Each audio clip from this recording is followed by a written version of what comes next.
دنیا میں رہتے ہوئے ہر انسان کو دو قسم کی صورتحال کا سامنا کرنا پڑتا ہے۔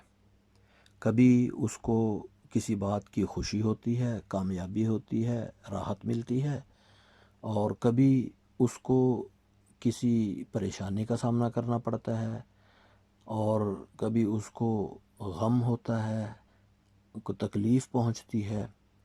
اس دوسری صورتحال میں جب انسان کو کوئی تکلیف پہنچے، کوئی بات طبیعت کے خلاف پیش آئے، کوئی پریشانی لاحق ہو، وہ پریشانی بڑی سے بڑی ہو یا چھوٹی سے چھوٹی ہو، مثلا کوئی فوت ہو گیا، والدین میں سے کوئی فوت ہو گیا، یا کوئی بات ذرہ برابر طبیعت کے خلاف ہو، حتیٰ کہ کوئی ایک چیز رکھ کے انسان بھول گیا تو دائیں جیب میں کوئی چیز ڈالی، اس نے سوچا کہ شاید بائیں میں ڈالی ہوگی، تو اس کو الجھن پیش آئی۔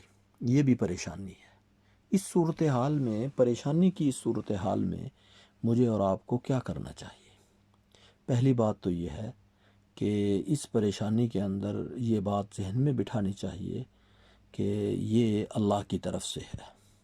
اللہ تبارک و تعالی حاکم بھی ہیں، یعنی مالک بھی ہیں، بادشاہ بھی ہیں۔ وہ جو چاہیں، جیسے چاہیں، جب چاہیں، جس طرح چاہیں کر سکتے ہیں۔ ان کے سامنے کسی کا زور نہیں چل سکتا، ان کے سامنے کسی کا بس نہیں چل سکتا، وہ مالک ہیں۔ اور دوسری بات یہ ہے کہ اللہ تعالی حکیم ہیں، حکمت والے ہیں، یعنی ان کا ہر کام حکمت سے بھرپور ہے، بے مقصد نہیں ہے، فائدے سے خالی نہیں ہے، اور وہ فائدہ بندے کا ہی ہے۔ جس کو تکلیف پہنچ رہی ہے وہ اسی کے فائدے کے لیے اللہ تبارک و تعالی نے یہ کام کیا ہے۔ اس لیے کہ ایک تو اللہ تعالیٰ اپنے بندوں پر بہت زیادہ مہربان اور شفیق ہیں، اور اپنے بندوں کو، اپنے انسانوں کو پیدا کرنے والے ہیں، بنانے والے ہیں، بہت زیادہ مہربان ہیں۔ اللہ تعالیٰ بندے کو کبھی بھی تکلیف نہیں دینا چاہتے، تکلیف میں دیکھنا نہیں چاہتے۔ ہاں، ایسے ہوتا ہے کہ کچھ تکلیف ظاہری طور پہ نظر آ رہی ہے، وہ اللہ تبارک و تعالی بندے کو کسی معاملے میں نوازنا چاہتے ہیں۔ کبھی دنیا میں اس سے کوئی بہتر چیز دینا چاہتے ہیں، کبھی آخرت میں اس کا اجر بندے کو بہت زیادہ عطا کرنا چاہتے ہیں۔ یہ بالکل ایسے ہی ہے جیسے ڈاکٹر کو بسا اوقات کسی آپریشن کی ضرورت پڑتی ہے، اور آپریشن میں مریض کو تکلیف پہنچ رہی ہوتی ہے، نشتر لگ رہا ہوتا ہے، زخم ہو رہا ہوتا ہے، لیکن اس کے باوجود مریض یہ سمجھ رہا ہوتا ہے کہ یہ انشاءاللہ میرے لیے بہتر ہے، بعد میں یہ تندرست ہو جائے گا، ٹھیک ہو جائے گا۔ بالکل اسی طرح اللہ تبارک و تعالیٰ کا بھی اپنے بندے کے ساتھ معاملہ اسی طرح ہے۔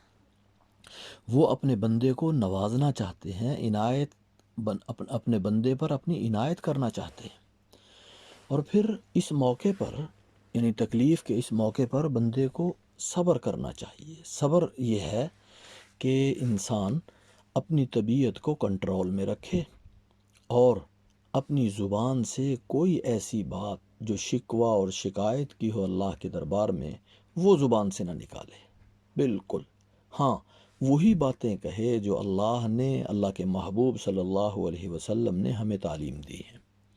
ان میں سے پہلی بات تو یہ کہ اپنے اللہ کے سامنے اپنی عاجزی کو ظاہر کرے، اپنی پستی اور اپنی کمزوری کو ظاہر کرے کہ یا اللہ، میں بہت کمزور ہوں، میں اس تکلیف کا مقابلہ نہیں کر سکتا، آپ میری مدد فرمائیں، مجھے یہ تکلیف ختم کر کے اپنی دوسری نعمتیں مجھے عطا فرما دیں۔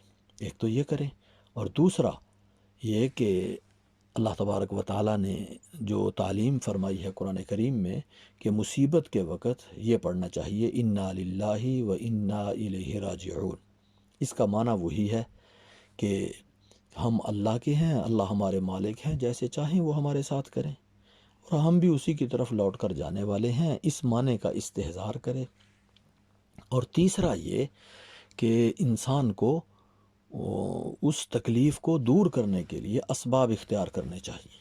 مثلا بیمار ہے تو دوائی استعمال کرنی چاہیے، کاروبار میں خدا نخواستہ نقصان ہو گیا ہے تو اس کے اسباب کو تلاش کر کے اس کو دور کرنے کی کوشش کرنی چاہیے۔ اسی طرح اور جتنے نقصانات ہیں، جتنی پریشانیاں ہیں، ان کو ختم کرنے کے اسباب اختیار کرنے چاہیے۔ اور اس کے ساتھ ساتھ ایک کام اور، وہ یہ کہ اللہ تبارک و تعالی کی بارگاہ میں اس کی ذات سے یہ امید رکھیں کہ اللہ تعالیٰ اس مصیبت پہ مجھے اجر عطا فرمائیں گے۔ اللہ تبارک و تعالی ان اللہ مع الصابرین، صبر کرنے والوں پہ اللہ تبارک و تعالی رحمتیں بھی فرماتے ہیں، اور اللہ تعالیٰ اپنے بندے کو صبر کی وجہ سے معیت بھی نصیب فرماتے ہیں۔ اللہ کی مدد اور نصرت بھی بندے کے ساتھ شامل ہو جاتی ہے۔ اس لیے اللہ کے بارے میں یہ گمان دل و دماغ میں بٹھانا چاہیے۔ اس طرح اگر ہم مصیبت پہ صبر کریں گے تو اللہ تعالیٰ کی رحمتیں بھی اتریں گی، اور اللہ تعالیٰ اپنی مدد اور نصرت بندے کے ساتھ شامل فرمائیں گے، اور اللہ تعالیٰ بندے کو دنیا میں بھی ترقی عطا فرمائیں گے۔ جس پریشانی اور مصیبت میں یہ مبتلا ہے اور جو پریشانی اس نے کاٹی ہے، اللہ تعالیٰ اس کا بدلہ دنیا میں بھی عطا فرمائیں گے، اور آخرت میں بھی اللہ تعالیٰ بہت زیادہ اجر و انعام عطا فرمائیں گے۔